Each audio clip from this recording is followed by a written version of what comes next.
আসসালামু আলাইকুম। সবাই কেমন আছো? তো এটা হলো তোমাদের ম্যাথ শর্টকাটের সেকেন্ড ভিডিও। ভিডিও 1 এ আমরা ওয়ালেস থিওরেমটা দেখছিলাম।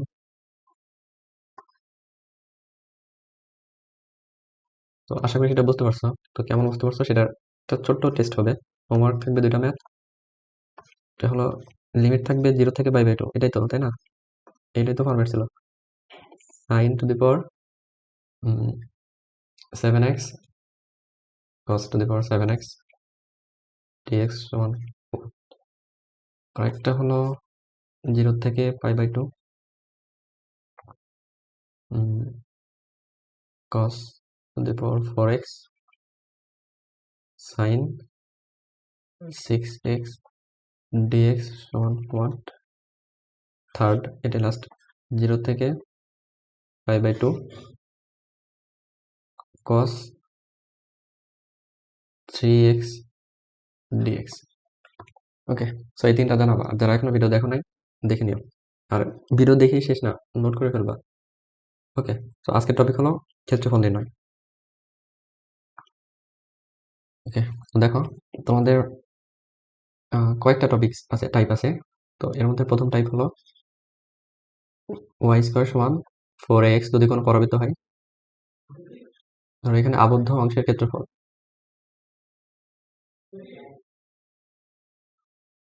আবদ্ধ অংশের ক্ষেত্রফল নির্ণয় করব। ওকে, সো একটা পরাবৃত্ত আর y সমান mx রেখা। তো এখানে কিন্তু সি পার্থক্য থাকবে না, ঠিক আছে? এটা খেয়াল রাখবা। আরেকটা কেস হইতে পারে এক্স স্কোয়ার সমান 4ay আর y সমান mx। ওকে, সো এই দুইটা কেস আগে দেখি। আর পরাবৃত্ত কিভাবে আঁকবা? দেখো, যার পাওয়ার হলো 1 থাকবে তার দিকে পরাবৃত্তটা হা করাই দেবা জাস্ট। তো এখানে x এর পাওয়ার 1 আছে, এদিকে হবে। আর y সমান mx তো মূলবিন্দু হবে সরলরেখা, সেটা মূলবিন্দু দিয়ে যাবে। তো এই হলো আমাদের আবদ্ধ অংশ। এটার ক্ষেত্রফল কিভাবে দেখবো? আরেকটা হলো এক্স স্কোয়ার সমান 4ay। তো এখানে 1 আছে, এইদিকে হা করাবো এটা। আর মূলবিন্দুগামী রেখা এটা। তো এখানে ভালো হয় নাই খুব একটা, যাই হোক।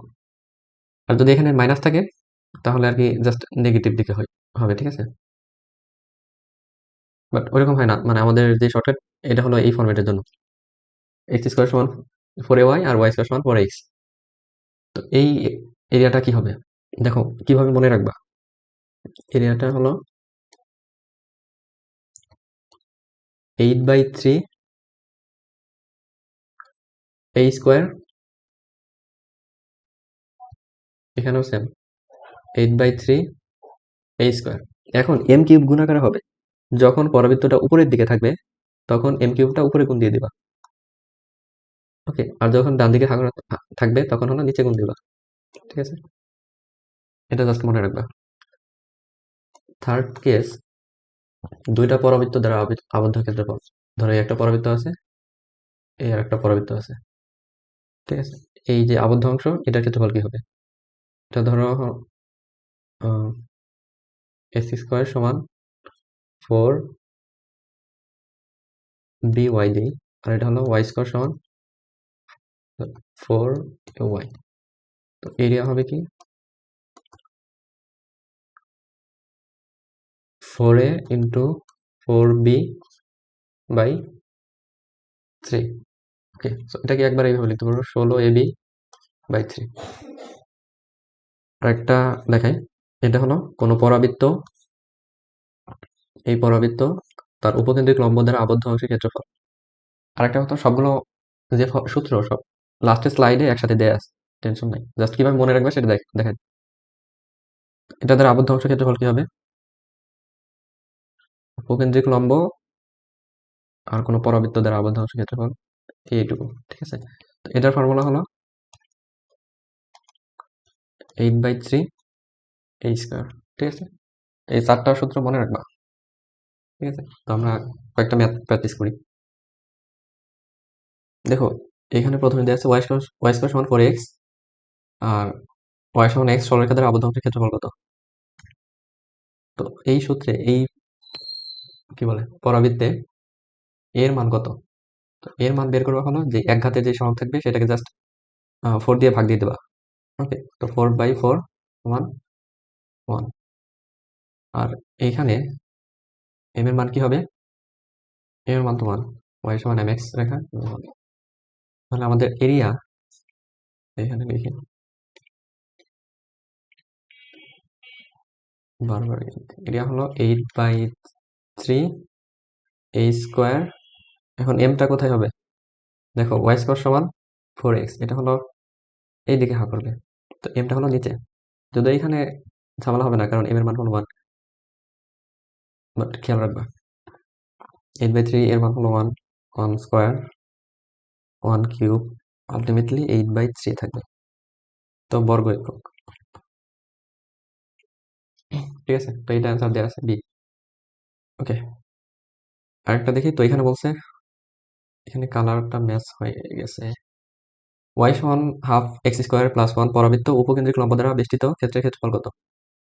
তো এটা হলো আমাদের লাস্টের যে ফর্মুলাটা শিখছিলাম সেটা, কোনো পরাবৃত্ত এবং তার উপকেন্দ্রিক লম্ব দ্বারা আবদ্ধ অংশের ক্ষেত্রফল। তো এটাকে আমরা একটু সাইজ করি। দেখো দেয়া আছে y সমান হাফ এক্স স্কোয়ার প্লাস 1। তো আমরা যদি 2 দিয়ে গুণ দিই তখন কি হবে? 2y সমান এক্স স্কোয়ার প্লাস 2। এখন এক্স স্কোয়ারকে এক পাশে রাখি, এক্স স্কোয়ার সমান হবে 2y মাইনাস 2। এখান থেকে যদি 2 কমন দিই, y মাইনাস 1। ওকে, এটা হলো এক্স স্কোয়ার। ওরে,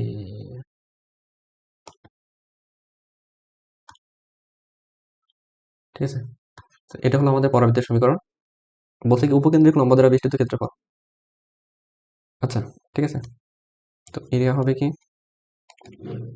8/3 a স্কোয়ার। ওকে, এখানে এর মান কত? এর সমান কি এক ঘাতে যে সহগ, এক ঘাত কি এখানে y, y এর পার্থক্য 2/4 সমান এক ঘাতের সহগকে 4 দিয়ে ভাগ দেবা, তো 1/2। এখানে জাস্ট এখন ভালোবাসো 8/3 a স্কোয়ার মান হলো 1/2 স্কোয়ার 3 ইন্টু 1/4 2/3। ঠিক আছে, এটা হলো অ্যান্সার সি। আর এটার ক্ষেত্রে পরবর্তী যদি এই ধরনের ফরম্যাট থাকে সেক্ষেত্রে অ্যাপ্লাই করতে পারবা। ওকে, সো আশা করি বুঝতে পারছো। এই যে এই প্রবলেমটা আমি ইচ্ছা করে রাখছি, মানে এটা কি শর্টকাট দিয়ে করতে পারবো কিনা। দেখো y স্কোয়ার সমান 4x পরাবৃত্ত, আর y সমান 2x মাইনাস 4। দেখো আমি বলছিলাম যে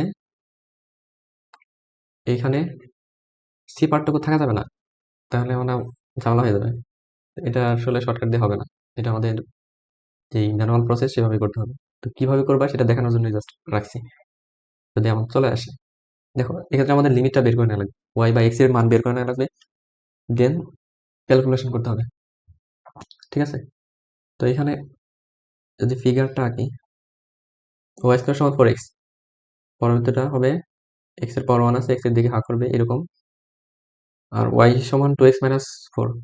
এটা হলো y সমান mx মাইনাস c, মানে y অক্ষে নেগেটিভ থেকে c অংশ কাটবে এটা। ঠিক আছে, আবদ্ধ অংশ হলো কোনটুকু? এইটুকু, এইটুকু। ঠিক আছে, তো এখানে প্রথমে আমরা x বা y এর ভ্যালুটা বের করে নিই। দেখো এখানে y এর পার্টটা, y এর উপর স্কোয়ার আছে, তো আমরা x এর মানটা যদি এখানে বসাই দিই মানে পরের সমীকরণে, দেন আমরা y এর মান পাবো। কিন্তু যদি আমরা y এর x এর মান বের করতে যাই তখন কিন্তু রুট চলে আসে। ঠিক আছে, তো এই জন্য আমরা y এর মানটা বের করবো, সেটা হলো একটা সমীকরণ y স্কোয়ার সমান 4x, আর একটা হলো y সমান 2x মাইনাস 4। তো y এর মানটা যদি এখানে বসাই, সরি x এর মান, x সমান হলো y স্কোয়ার বাই 4। আচ্ছা, আমার লেখা ভালো হয় না খুব একটা। এটা হলো x এর মান, x এর মানটা জাস্ট এইখানে বসাই। তো y সমান 2 into y square by 4 minus 4। Two, two দিয়ে যদি গুণ দিই 2y সমান y square minus 8, y square minus 2y minus 8 সমান 0। মিডিল টার্ম করবো, y square minus 4y plus 2y minus 8 সমান 0। y কমন নিলে y মাইনাস 4 প্লাস 2 কমন নিলে y মাইনাস 4 সমান 0।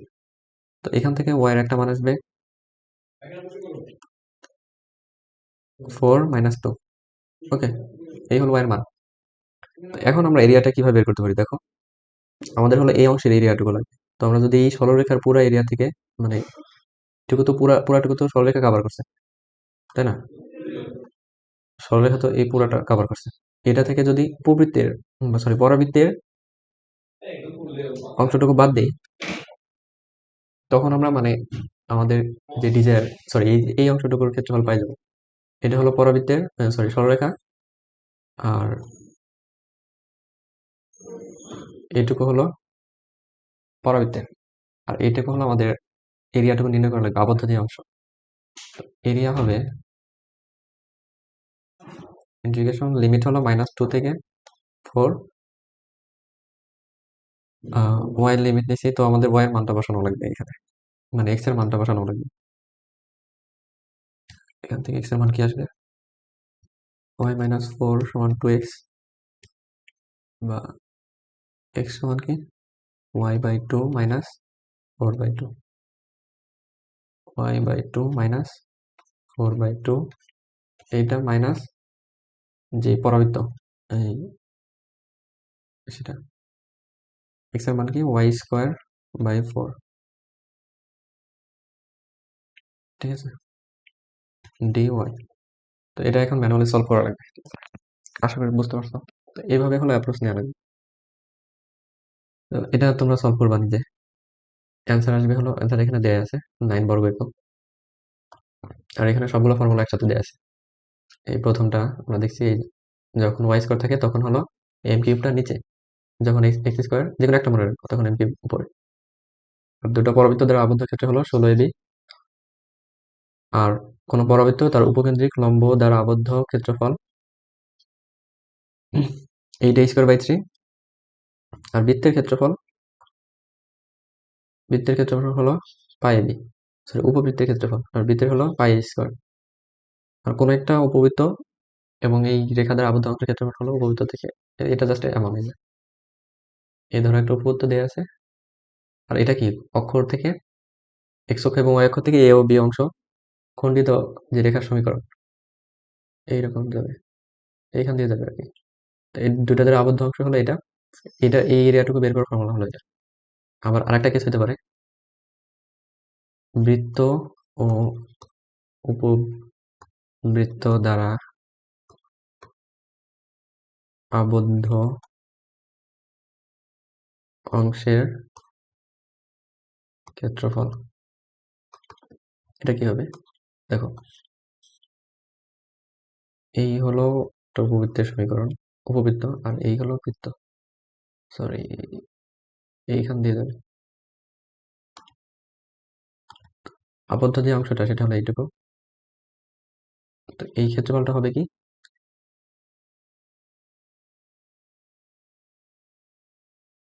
উপবৃত্তের ক্ষেত্রফল মাইনাস বৃত্তের ক্ষেত্রফল। উপবৃত্তের পুরাটা থেকে জাস্ট বৃত্তের ক্ষেত্রফলটুকু বাদ দিলে এইটুকু পাবা। তো আশা করি বুঝতে পারছো। আজকের ক্লাস কেমন ছিল বলতে পারো, আর কোথাও বুঝতে সমস্যা হলে আমাকে জানাবা। ওকে, আল্লাহ হাফেজ। আর এগুলো নোট করে রাখবা, ঠিক আছে?